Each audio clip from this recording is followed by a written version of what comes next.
Tem que orar, irmão. Aí a gente, meu Deus do céu, tem que orar de novo. Então a oração, muitas das vezes, na nossa mente, ela supõe uma penitência, castigo. Só que na realidade não é esse o propósito de Deus para o ser humano, que ele fique em castigo. Mas o que é a oração? Eu quero trazer um termo aqui e uma simbologia bem prática e simples, para que todos possam entender. O que você prefere se alimentar? O que é mais saboroso para vocês? Uma salada mediterrânea? Os irmãos que estão fazendo dieta, esse é bom. Ou você prefere aquele hambúrguer de fast food?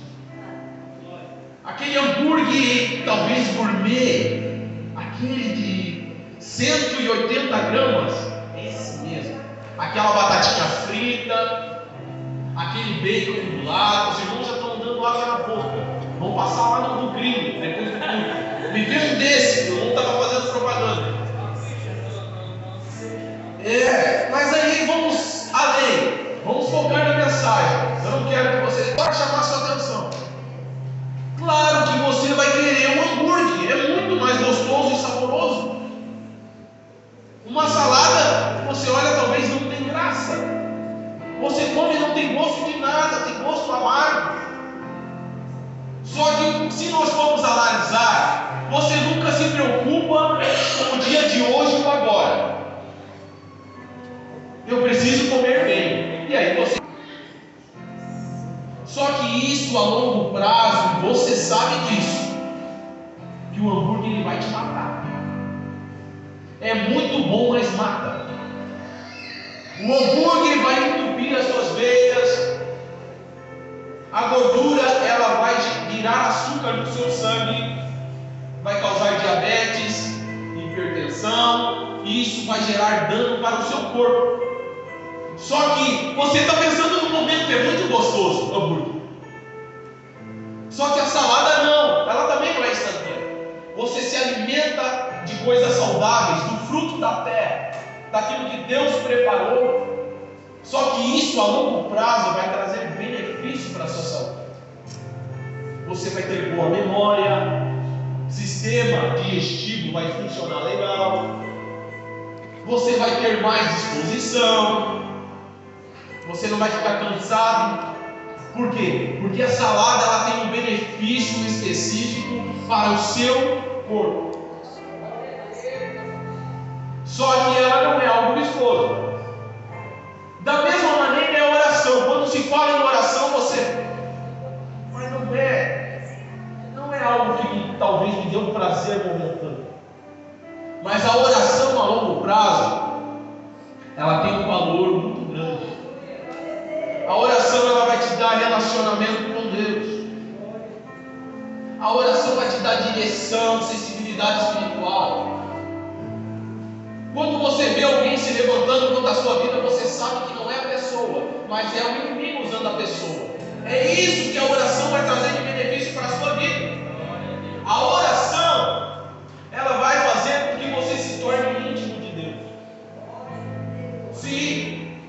E quando você tem intimidade com Deus, Ele conversa com você, Ele instrui você, Ele te ajuda nas suas decisões, Ele te avisa antes do perigo.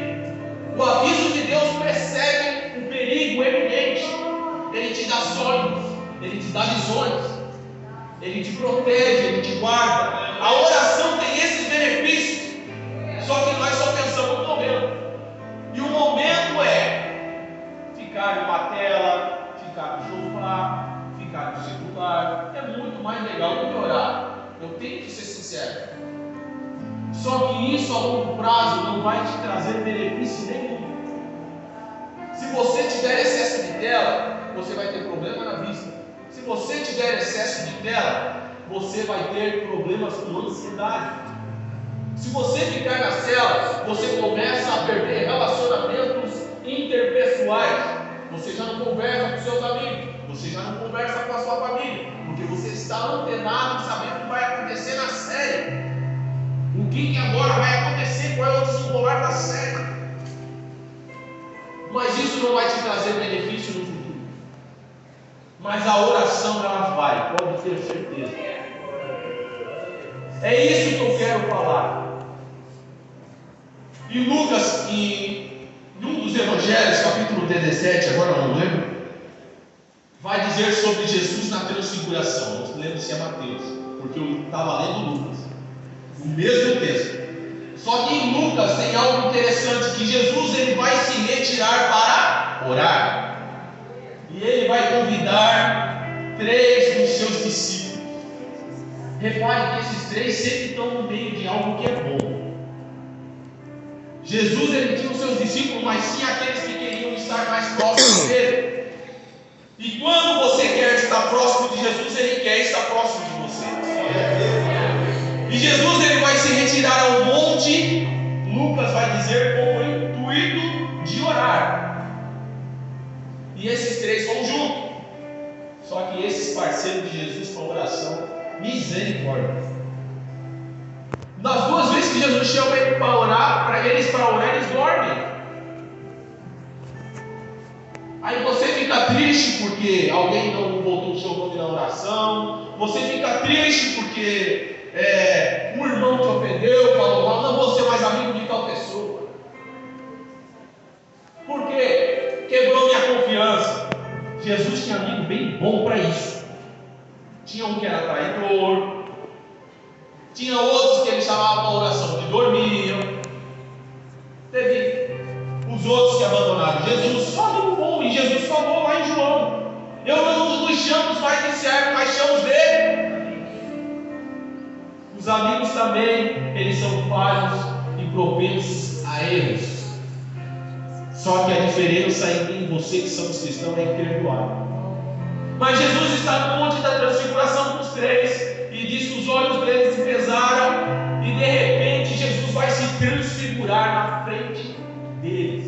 E de repente eles se acordam naquele momento. E de repente aparece Jesus com o corpo glorificado. E do lado de Jesus está Elias e Moisés, representantes da lei e dos profetas. E eles conversavam sobre o quê? Sobre a morte de Jesus que haveria, o sofrimento que Jesus haveria de padecer. Pedro ficou tão abismado, entusiasmado, que ele não sabia o que dizer desse texto. Porque ele foi convidado para orar, mas acabou vendo o sobrenatural de Deus se revelando na sua frente. Ele falou: Senhor Jesus, o negócio é o seguinte, está muito bom esse negócio, o papo está bom, aqui está legal, vamos fazer uma tenda, eu faço aí para Moisés, para você, para Elias, e nós vamos ficar nesse lugar. Porque quando você é levado a um lugar de oração e você vê o sobrenatural de Deus, você não quer mais sair de lá. Mas isso você só vai saber se você orar, você criar esse hábito de orar, e aí você vai saber desses benefícios conforme você vai orando. A oração não é um recurso, não é apenas um recurso emergencial, né? Eu estou passando por um problema, vou para a oração. Eu estou passando por um problema, eu vou para a quinta da vitória. A irmã Sueli vai orar por mim e Deus vai entrar com providência. E depois que você recebe a bênção, não, agora está tudo bem. Obrigado, Jesus. Continência, obrigado. E volto a viver a minha vida. Não foi para isso que Deus criou você. Deus, Ele criou você, salvou você, remiu, para que você tivesse um relacionamento íntimo com Ele. Mas aos poucos, você não vai orar de primeiro e já vai ouvir a voz de Deus. Você tem que perseverar na oração. Você deve permanecer, e aí o Senhor vai se revelando. Conforme você quer estar perto de Jesus, Ele vai querendo se aproximar mais de você. Conforme você busca mais experiências com Ele, Ele tem prazer de te dar experiências. Mas se você não pedir, você não vai alcançar. Se você não buscar, você não vai encontrar essa presença. Se você não se propor a orar, você nunca vai saber o que é o sobrenatural de Deus. Você vai ficar a vida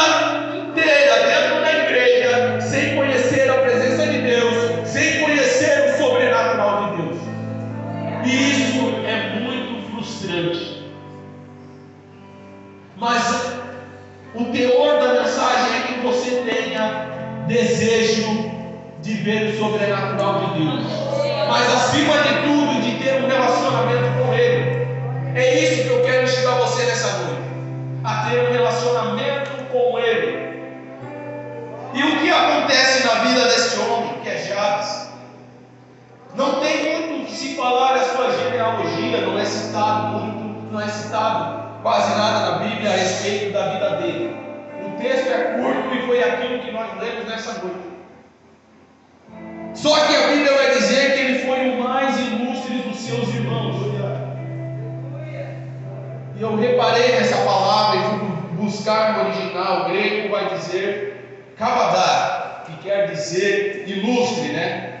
Só que esse termo ele se divide. Por quê? Tem duas maneiras de a pessoa ser ilustre aqui para esse texto. O primeiro é o lado bom, não, o lado ruim, e o segundo é o lado bom. Vamos para frente, o que quer dizer isso? A mãe dele vai dizer que ela com dores o gerei, e por isso ela deu o nome do menino de Jabes. O significado de Jabes é aquele que foi gerado em dores. E o termo aqui grego vai dizer então que esse significado de ilustre quer dizer que é uma pessoa que gerou um incômodo severo, alguém que gerou aborrecimento. Esse é o significado do nome Jabes, que ele foi ilustre, alguém que gerou aborrecimento, gerou incômodo, alguém que foi severo no seu nascimento. Mas também tem um outro significado que quer dizer alguém que é honroso, alguém rico, alguém que foi muito numeroso. E nós vamos ver que essas duas conotações elas se aplicam à vida de Jabes. O significado do nome na cultura judaica era muito importante, porque quando um pai definia um nome para o filho, ele definia o curso da história daquela pessoa, daquela criança. Como isso? Vamos para o texto bíblico. Gênesis capítulo 35 e 18, nós vamos ver que Raquel está dando à luz. Está dando à luz a uma criança, e essa criança está gerando muitas dores.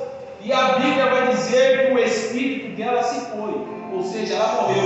Mas antes de morrer, ela vai dar o nome ao seu filho. Ela diz para aquelas que estavam fazendo o seu parto que o nome da criança era Benoni. E o que significa Benoni? Filho das dores, ou filho da aflição. Só que ela morreu. Mas olha a intervenção divina. Jacó vem e dá o nome da criança de Benjamim.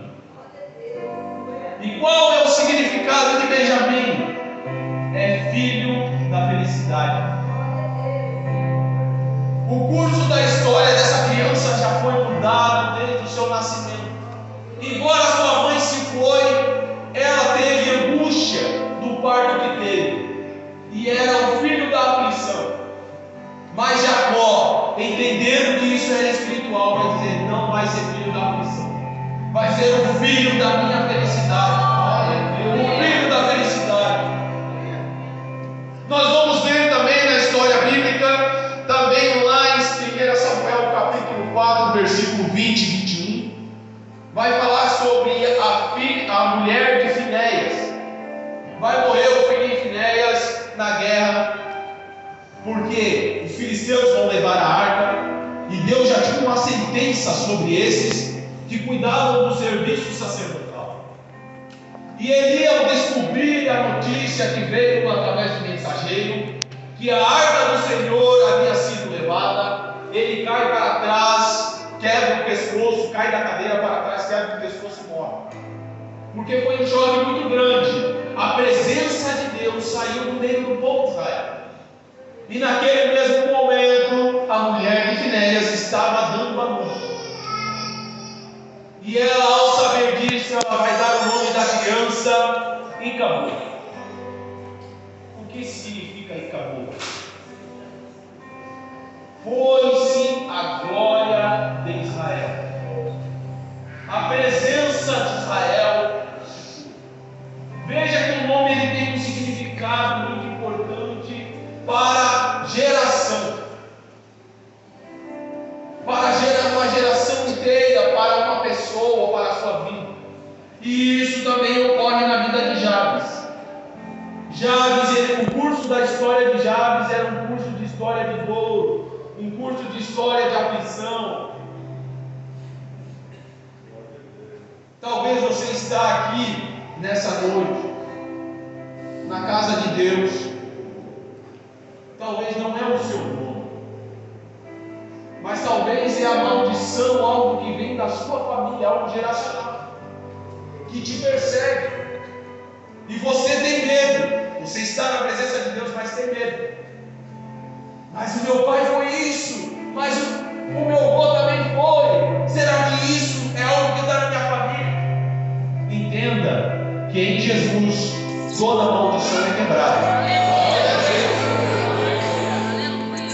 Em Jesus toda maldição é quebrada, toda maldição é desfeita, as correntes caem, porque Jesus é a verdade, Jesus liberta, Jesus salva e Jesus transforma a sua vida.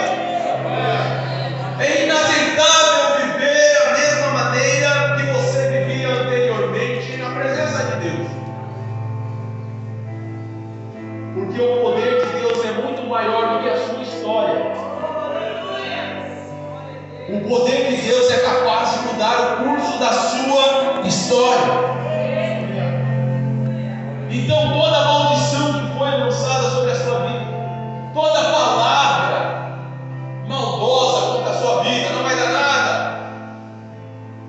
Esse daí é onde bota a mão destrói.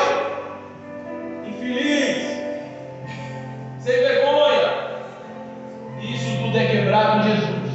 Quando você entrega o seu coração para Ele, Deus ele começa a escrever uma nova história. Mas aonde que foi mudada a história de Jabes? Diga comigo uma atitude. Jabes tomou uma atitude. A Bíblia vai dizer que Jabes orou.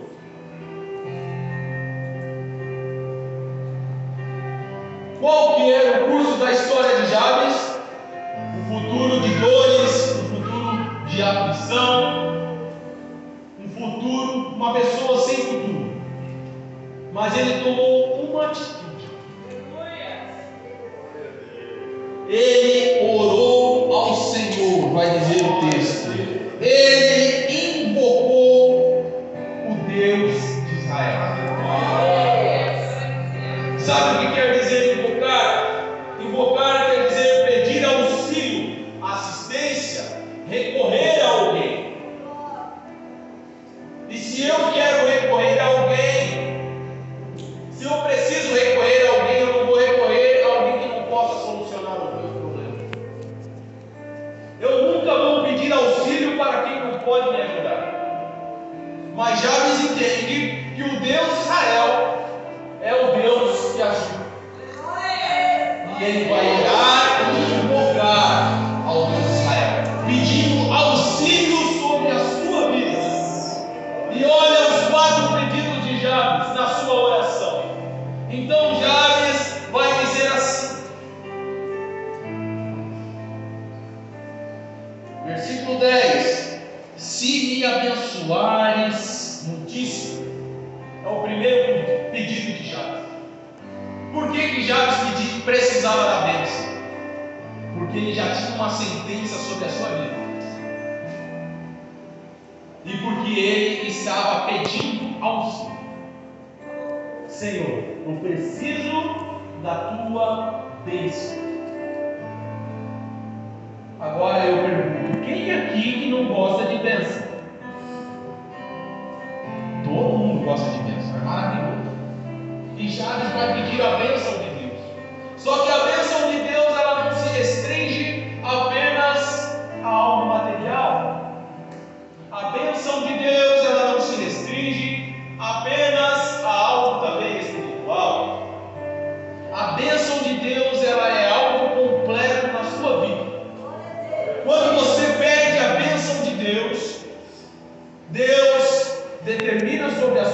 vida prosperidade.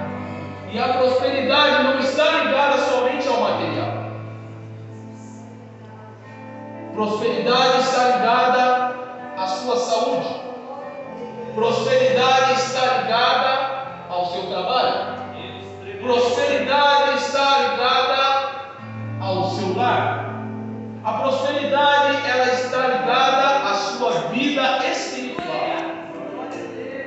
A bênção de Deus, ela é completa. E por que muitas das vezes nós viemos à casa de Deus e pedimos a bênção de Deus? Mas não é algo que você define. Você quer a bênção, você quer algo específico. E você recebe e depois você não volta à presença de Deus. Aí agora vamos fazer um cálculo. O que é mais vantajoso? Receber uma bênção ou ter o dono da bênção?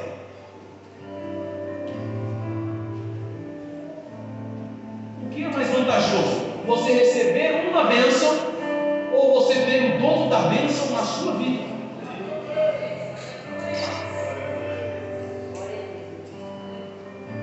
Deus, Ele quer morar no nosso coração. Deus, Ele quer fazer parte da nossa vida. E a bênção dele é completa. Não é só uma intervenção em uma causa, mas é a sua vida inteira, é a sua totalidade, vai da sua entrega. O Senhor, Ele tem prazer em abençoar, mas Ele quer você por inteiro. Não alguém que recorre a Ele de tempos em tempos. É alguém que corre atrás de migalhas. Mas se você tem o dono da bênção, você tem tudo. É isso que você precisa entender. A oração vai te levar a esse relacionamento aonde o dono da bênção vai fazer parte da sua vida. Aí é diferente, você não precisa nem pedir, ele já sabe que você precisa. E quando você adora, o Senhor já está entrando com providência naquilo que você precisa. É assim que funciona. Quando você pensa em uma necessidade, o Senhor já está trabalhando em prol daquilo. Porque o dono da bênção está na sua vida. Se você tem relacionamento com Ele, Ele está com você, Ele vai te abençoando gradativamente, conforme vai surgindo as necessidades. Ele vai abrindo o caminho, Ele vai na sua frente, Ele vai abrindo a porta do emprego, Ele vai resolvendo a causa da justiça. Essa é a vantagem de ter o dono da bênção na minha e na sua vida. Eu não quero pensar que você veio a este culto apenas para receber uma bênção, uma resposta, ou para Deus falar com você. Mas eu quero que você saia do culto querendo falar com Deus. Então Jabes vai orar: Senhor, ó Senhor, se tu me abençoares no dia. Aí ele entra no segundo pedido, ele vai dizer: se o Senhor alargar os meus termos, amplificar os meus termos, ou aumentar as minhas terras. Fala de uma bênção que é estendida. Quem sabe aquilo que Jabes tinha por posse, por herança, era algo pequeno, mas ele estava invocando ao Deus dos céus, o Deus de Israel, para que aquilo que era pequeno se tornasse grande.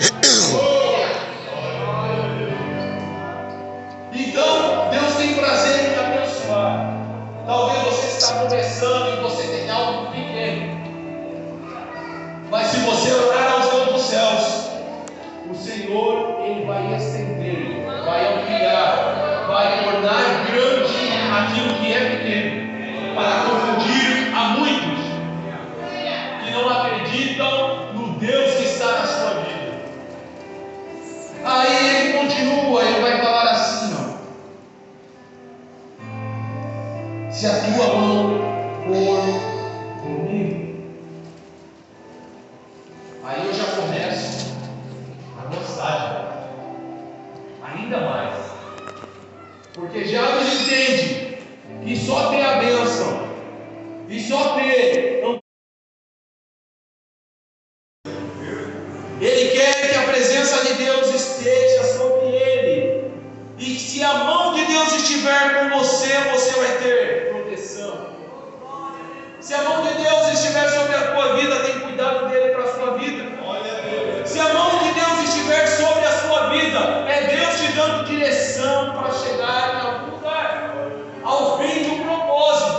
Quando nós vamos lá para o texto de Gênesis, capítulo 28, versículo 20, nós vamos ver o voto que Jacó fez. Jacó vai fazer um voto com Deus. E ele vai dizer assim: ó, se o Senhor me abençoar nessa minha empreitada, nessa minha missão. Ele saiu de casa com uma mão na frente e outra atrás, porque ele saiu fugido do seu irmão Esaú, fugitivo. Mas ele em Betel vai ter um encontro com Deus, aonde ele vai ver uma escada, o sobrenatural de Deus, anjos descendo e subindo. Ele vai entender que aquele lugar é santo. Ele vai levantar uma pedra, um monumento, e ele vai fazer um voto com Deus: se o Senhor for comigo e me ajudar nessa empreitada, tanto na ida quanto na volta, então tu serás o meu Deus, e eu voltarei a esse lugar e darei o dízimo de tudo.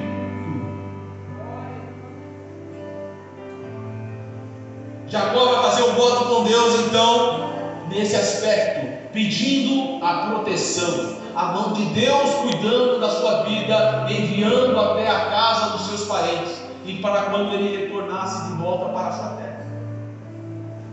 E Deus se agrada de votos e de propósitos, e Deus atende o pedido de Jacó. Quando Jacó ele volta cheio de riquezas. Jacó ele volta com a família. E aí o anjo de Deus vai dizer: agora tu vai lá cumprir o voto. Vai lá cumprir o voto. Deus tem prazer em abençoar e dar direção. A mão de Deus foi com Jacó, até ele chegar aos seus parentes, ao retorno de volta para a sua terra.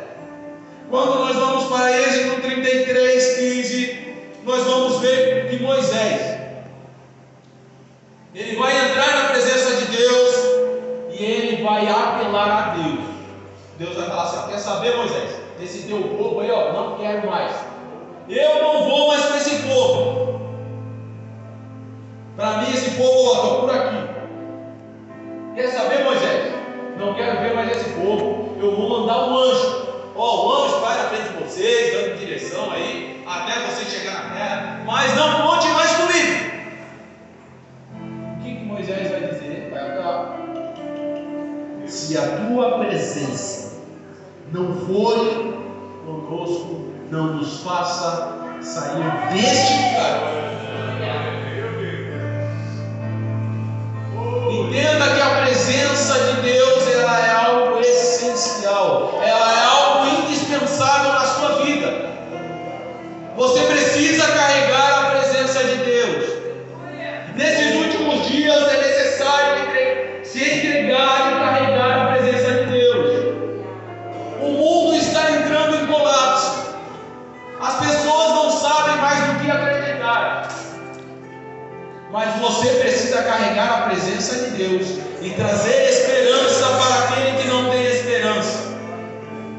Abro um parênteses aqui. Esses dias eu estava no comércio, eu saio vender ali os meus produtos. E aí eu estava conversando no comércio com uma moça, né? Conversando lá e tal, conversando com ela. Coisas assim, normal lá da vida, e tá tudo certo e tal. E aí, do nada, eu não digo do nada porque Deus ele tem os seus caminhos. Ela olhou para mim assim e falou: tu tem uma cara de querentão assim, né?